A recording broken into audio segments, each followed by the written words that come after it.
Welcome to the Business of Design podcast. I'm Cheryl Horne, Director of Operations for Business of Design. A lot has changed at Business of Design since this episode originally aired.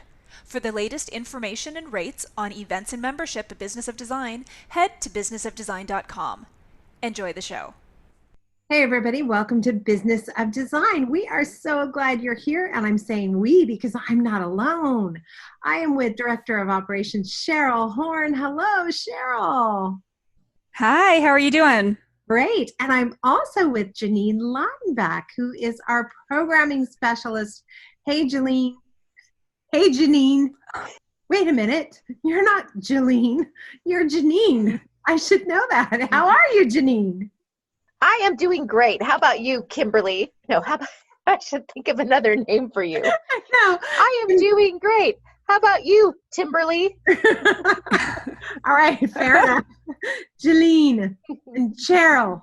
Cheryl, we have any announcements today? And by the way, we have not been drinking for this podcast. I want you to know we are so cold sober in the middle of a Thursday. Cheryl, we must have announcements. What's going on? Coming off a very long meeting though. Yeah. Yes, exactly. One thing we have been reaching out to our members about on social media is for suggestions for upcoming podcasts.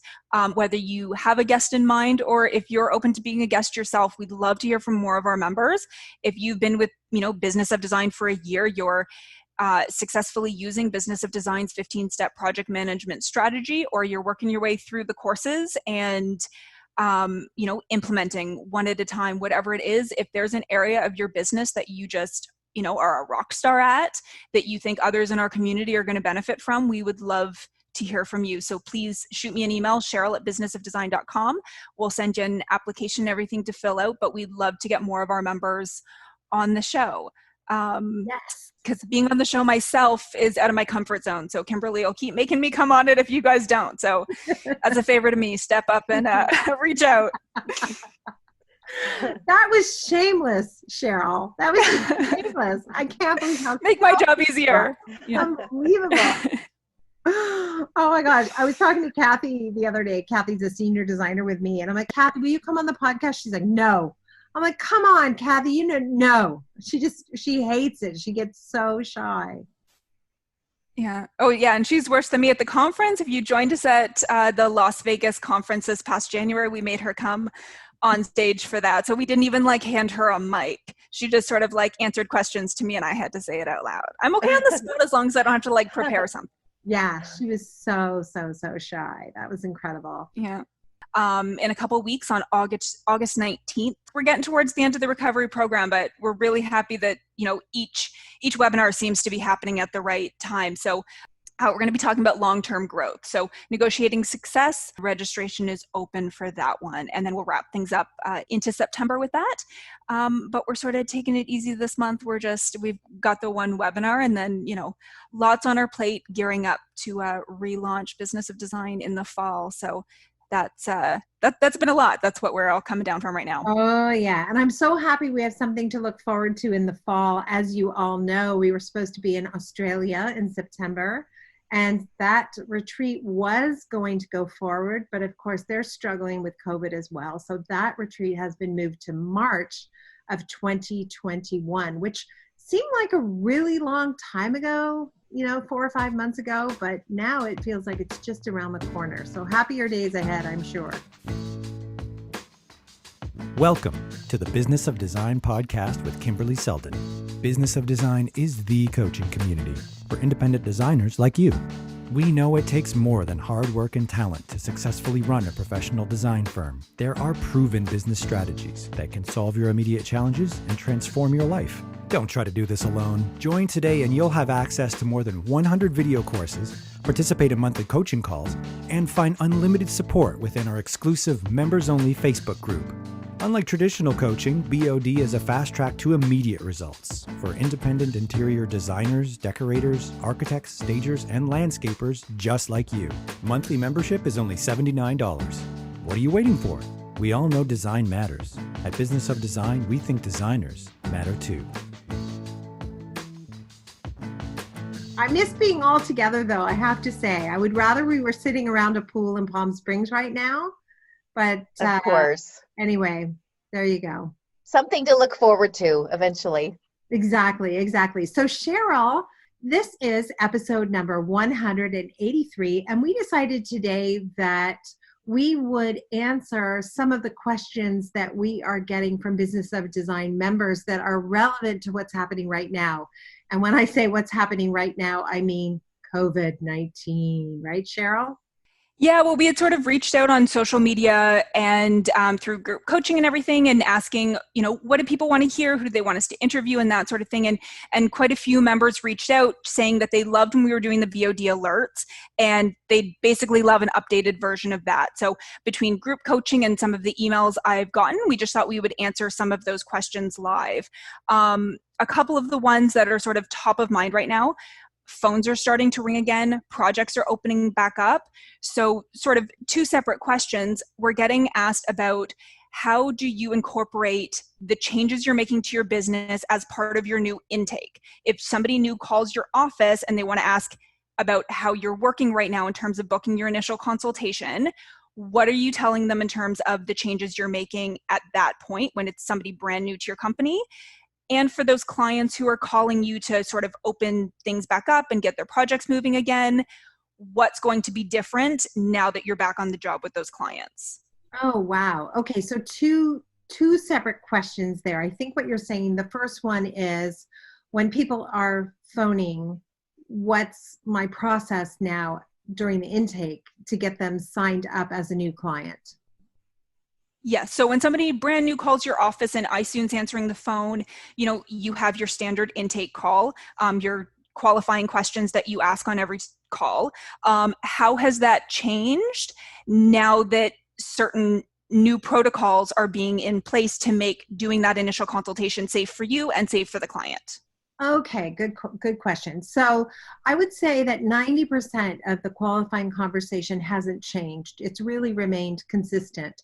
What's new are clients' questions around, as you said, safety, but also around timing and around, timetables in general. So for example, clients will say, is it possible to have her come out for a consultation? And the answer is, it's possible. Let's hear what's happening in your life and what's your situation like. We're actually asking clients to give us some insight into their level of exposure and risk, so at least I can make a decision about whether or not I feel comfortable. And so I went to a consultation last week, and that was completely outside. She wanted to talk about the exterior of her house and her landscaping. That was a no-brainer. About 10 days ago, I went to my first consultation where I was wearing a mask and I was inside someone's home, and it seemed perfectly comfortable and reasonable to do that because it was a couple. She explained that they didn't have a lot of exposure. They didn't have children living at home, and nobody was leaving the house to go to a job. So their exposure was kind of the same as mine, but we still did our best to maintain social distance. I would say if you are concerned, you have underlying health concerns, or you're afraid to increase your exposure because of how it might impact someone you love, you're going to want to ask those questions too, just to verify the situation you're walking into, I guess. Does that make sense? Yeah, I think that's the Yeah. kind of answer people are looking for, to sort of, be able to address that and be prepared for those new questions that are suddenly coming up, because so many of our, members and things are still answering their own phone and want to be prepared, with the right answers, because the questions are certainly being asked. So what about those clients who are calling who you were already working with them, things were sort of put on hold and now it's opening back up? What changes in your process are happening due to, again, safety protocols, what's changing with trades or timelines, that sort of thing for current projects? This is the area that I find to be the most tricky right now. There is such a wide range of people's level of comfort with exposure that I have clients who are saying, you don't need a mask, don't worry about it. And they're almost like annoyed that I would think of putting a mask on in their house. I know you guys aren't, Janeen and Cheryl, you're not going into people's houses. I don't know if you can appreciate that. Maybe that's happening with your friends, but it's almost like, you don't need a mask here. Don't be silly. That's how it feels. And then other clients who are super happy I'm wearing a mask and are really clear we're going to stay 6 feet apart the entire time we're together, and I'm not going to linger in the space with them. We're going to do what we need to do, and then I'm going to get outside and we're going to finish the conversation outside. So that's one thing, trying to gauge people's different comfort levels is really tricky. And by the way, I have a comfort level too. I count. So I find like I'm somewhere in the middle between the person who's like, this is crazy, don't wear a mask. I'm not that person, but nor am I the person who just will only meet outside. So that's tricky. Then you add to the equation, and I just had a meeting this morning with trades and clients on site. My trades, as a general rule, have far less concern about the virus than I do. So they're just up in my face, wanting to, hug. Hi, hey, hi, woo, back off, get away, don't come near me, They're not wearing masks. They're not the least bit concerned. And I don't know if it's because they've been out. I've had, like a lot of people, I have the luxury of not having to be, working in a factory or at a warehouse every single day. But the trades have been in people's homes since the beginning of COVID. And for them, it's like, this is no big deal. You know what I mean? I don't even know if any of this is making sense. It totally makes sense. You know what I found in my interactions with people is when I just announce sort of what my comfort level is, people, for the most part, are pretty cordial about following that. Like if I say, I'm not a hugger, so let's do a virtual shake or a virtual hug, or I'm going to wear my mask and I'd prefer that we meet inside for the first 10 minutes and go outside. They're compliant. Most people I know don't want to throw that back in my face. So, and I feel like my comfort level is a pretty standard, safe comfort level, and it would be safe to conduct business in that way. So I'm comfortable to saying, here's what I'm doing, and I'm hoping that you're compliant or you want to go along with that. That makes sense to me. Yeah, and I think it's managing expectations before you get on the job site. You're not having those awkward moments in front of the client, reaching out to your trades in advance, because things have, you're not just updating your clients on what's different. You're updating your trades as well on what those protocols are, because if they're doing that with you and they're returning to a job site that maybe they've had some interaction with your client, just the hi, how are you when they get there, you want to make sure that they're respecting the client's boundaries as well. Right. Yes. And I think too, for those people who are running their own design firms or design companies, each company can develop their own protocols. And if you have a trade that maybe works for other designers, on your job, the trade follows your protocol. So masks are required inside and out, whatever those protocols are. Yeah. It's crazy, isn't it? And here's the other weird thing. I would love to hear back from people listening to the podcast. My clients, there's a level of being relaxed around each other that is posing itself in different ways. So for example, I was at a client's house last week and she whips out a bottle of wine and we're in her backyard. She's like, have a drink. I'm like, yeah, why not? I mean, I don't normally drink with clients, but suddenly it just seems like the right thing to do. I don't know. It's the weirdest I think thing. people just want to be happy. People want to be happy about something. I don't know, wine, happy, sort of synonymous. It's Well, this weird. is feeling like we're all in this together. We're all in this together, like it's that everyone's adjusting. There is no, not that there ever was like this idea that there's a work-life balance, as though your work isn't part, it doesn't bleed into the rest of your life with everything. And now more than ever, with your working at home side by side with your kids or, with your spouse, whatever it is, everyone's life and work and has moved into a single space. So you might be there to work, but it's also just sort of that there's no divide anymore. And there's this idea that, we're all in this together and you got to make the most out of everything right now. Yeah, it's really interesting. I wonder, when I was first starting out, there was no line between me and the clients in terms of business boundaries. So I was everybody's friend. The clients were my friend. And that turned out to be a disaster because suddenly I'm going for lunch with clients and they're picking my brain, but I don't feel like I can charge them because we're at lunch. And so I had to stop that, and I became like a robot, like a corporate robot. I'm not your friend. I work for you. We're not friends. Like, it was such a wall between me and the clients. And I just find that wall is crumbling now. I wonder if I was just starting out, if it's going to make it trickier for designers to just be aware of drawing a line in the sand between friendship and business. It's hard sometimes because we're in people's homes. We're in their private life. So I feel like exactly. I can navigate it now, but I couldn't have when I was younger. Well, I think one byproduct of this COVID is people are socially starved. So any interaction, whether it be business or social, feels like social. Like, I know I'm socially starved personally. So I would, if you came to my house, I would offer you a glass of wine just because. Oh my God, I would totally give you a big hug. Couldn't resist myself. I would just be all over you too. There's no doubt about it. Yeah. One thing I will tell you, that one thing I'm really clear on, and I have been hammering it over people's heads, everything is moving slower right now. So yes, the phone is ringing, but anybody who thinks they want something done now, we're just breaking that bubble right away. Sorry, not going to happen. I could not be more clear about that.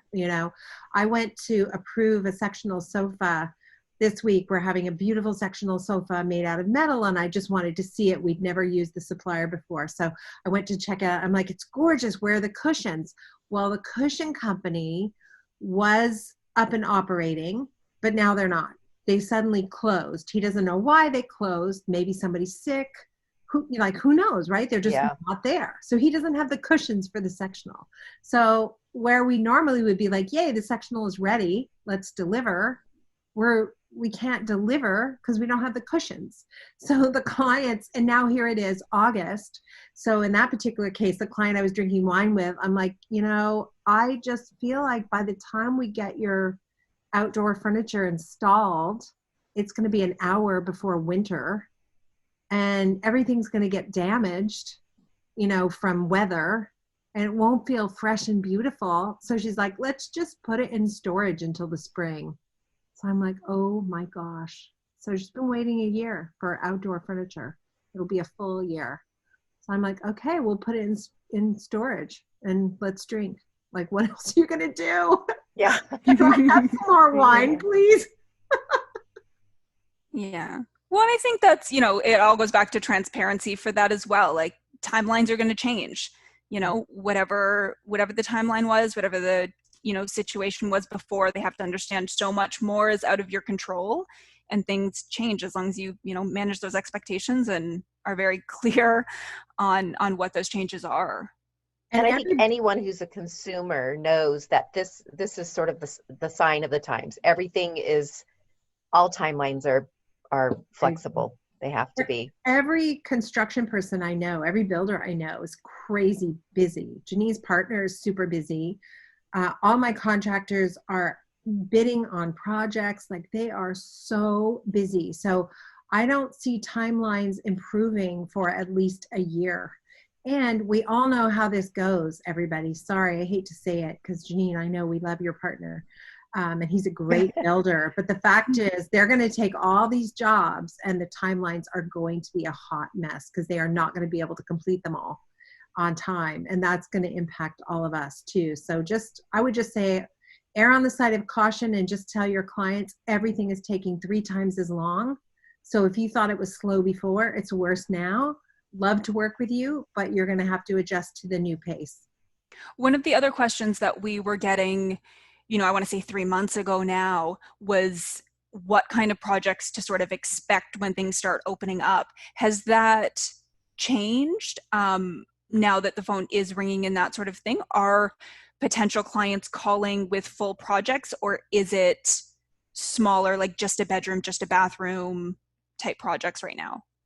Well, it's funny. I don't know about everybody else. My contractors are getting big jobs, but they're going straight to contractors. Those particular consumers are going straight to a contractor. I'm getting small jobs. I'm getting bathrooms. I'm talking about a kitchen with one client. We're doing a den and a powder room for another client, which is like, just reminds me of 2009. A den and a powder room? I don't know. Wow. You know, and the bad thing about that is our design fees look so high when we're working on small jobs, right? If relative to the amount the clients are going to be spending, our design fees look enormous. And so that's another thing to prepare your clients for. Yeah, we're happy to do just the dining room if that's what you want right now, but you should know fees relative to the cost of one room will seem high. They're not high, but they will seem high. I actually did my very first whole COVID project presentation last week. So I met the clients after COVID started. I went to their home for the consultation, and we stayed very far apart. They stayed on their balcony, actually. It's a pretty small home. They stayed on their balcony, and I was in the house. And I had a helper with me. And we didn't do trade day because it was so small. We decided we'll just do the drawings and everything and get our trades to quote off the drawings. And that way we wouldn't have to have them into the client's house right then. And it was early days. It was, March. Things were kind of surging everywhere. So that was fine. We got quotes from all the trades and we did the presentation. But when I did the presentation, I said, as you know, none of the trades have been to your home. So every single thing had a disclaimer on it that these prices may change at site visit. And so now the clients have said, yes, we got a check and we're scheduling the trades to come for the site visit. It was just a way of, we couldn't do a typical trade day where I had, 7 or 8 people at the house. It just seemed really tricky in a small house. So we did it this way. It's a little unusual. I don't recommend it. Try to stick to the plan. It's always easier. But anyway, it continues to go on. We may be lucky. It's going to be a horrible recession for so many. But the reality is every single person is at home who's lucky enough to have a home, and they're thinking about the next 8 projects they need to do. So we may skate through this okay, which is yay us, because we certainly get hurt. We certainly have been hurt by the other recessions. Yeah, I have a friend who's an installer who also said he's super busy. Kimberly, have you found that you're using things like Zoom to meet with clients more than you used to pre-COVID? Yes. And I had my first really awkward client meeting. They were sitting on their bed for some reason. So I was like, okay, this is uncomfortable. The two of them in bed and me, and I was like, I feel really uncomfortable. And then finally the client brought it up and said that the internet connection is better in the bedroom. So I was like, oh, thank goodness, because it felt weird. I didn't tell them it felt weird, but it did feel weird. I don't want to picture my clients in bed. And I think that about wraps up the show. Yeah. I can't go anywhere from there. Oh, if we were together, we would have our feet in a pool and we would have a drink in our hands, girls. Yes, absolutely. Well, we would be planning our October retreat in Palm Springs. So, there's going to be a time. It may not be. It's not this year, but I'm so glad you guys are there. Zoom is better than not seeing you at all. I miss your faces. It sure is. Life. Yes. This is good. Yeah. All right. Stay healthy. Stay well. Don't drink too much. Ignore the last one. Thank you for being a part of the Business of Design community. If you love what you hear on the podcast, take the next step by signing up at businessofdesign.com. As our thank you, you'll gain access to Business of Design's 15-step project management strategy, a free introductory course which includes 3 Business of Design systems you can implement for immediate results. And when you're ready for success, a Business of Design membership, monthly or annual, will dramatically improve your business and your life. What are you waiting for? Together we will achieve extraordinary results. Start today.